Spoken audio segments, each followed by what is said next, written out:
Assalamu alaikum dear students. Today we are taking mineral resources. Minerals are inorganic substances. These are the pure inorganic substances. Pure inorganic substances. Inorganic substances, you know that these are those substances which are present in our environment, and the plants, they are using these inorganic substances from the environment and converts these inorganic substances into the organic substances. So these mineral resources, these occurs naturally in the earth's crust.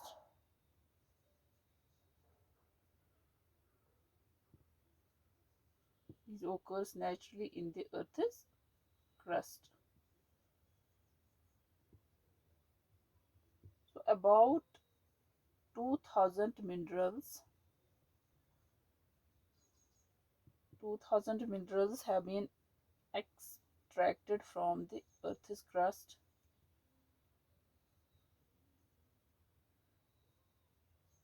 from earth till date. अभी तक हम देखते हैं कि जो mineral resources है कि 2000 mineral जो है वो एक्सट्रैक्ट हुए हैं अर्थ से.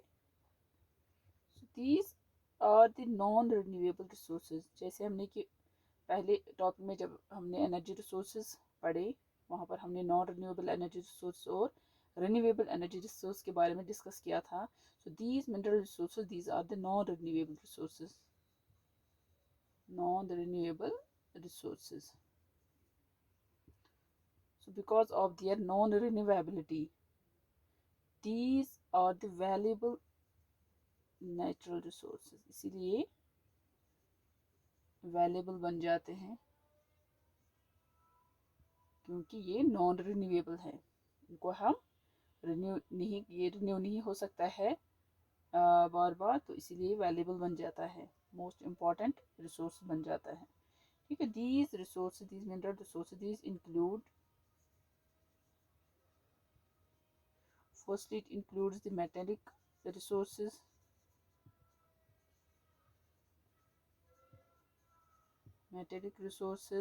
and non-metallic resources.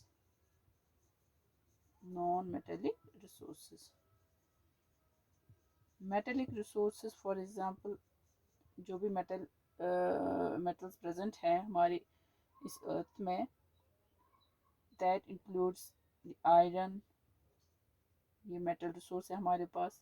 इस तरह कॉपर, इस तरह हम देखते हैं गोल्ड है, सिल्वर है, टिन,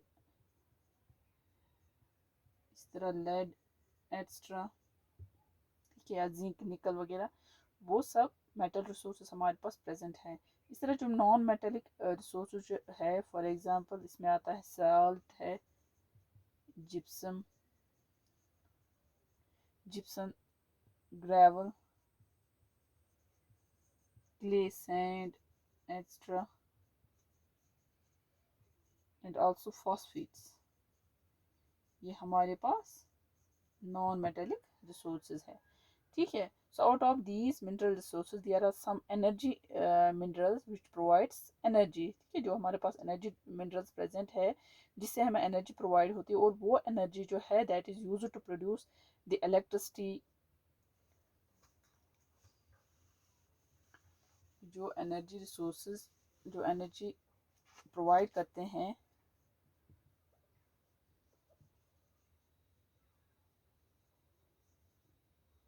energy minerals जो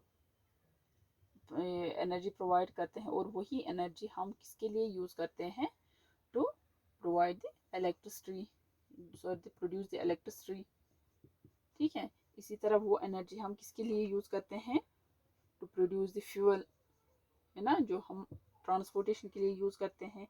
इसी तरह हीटिंग, जो हम हीटिंग करते हैं होम्स में, सो हीटिंग पर्पज़ के लिए भी हम वो एनर्जी यूज़ करते हैं इन आवर होम्स. ठीक है. So also for the manufacturing of plastic.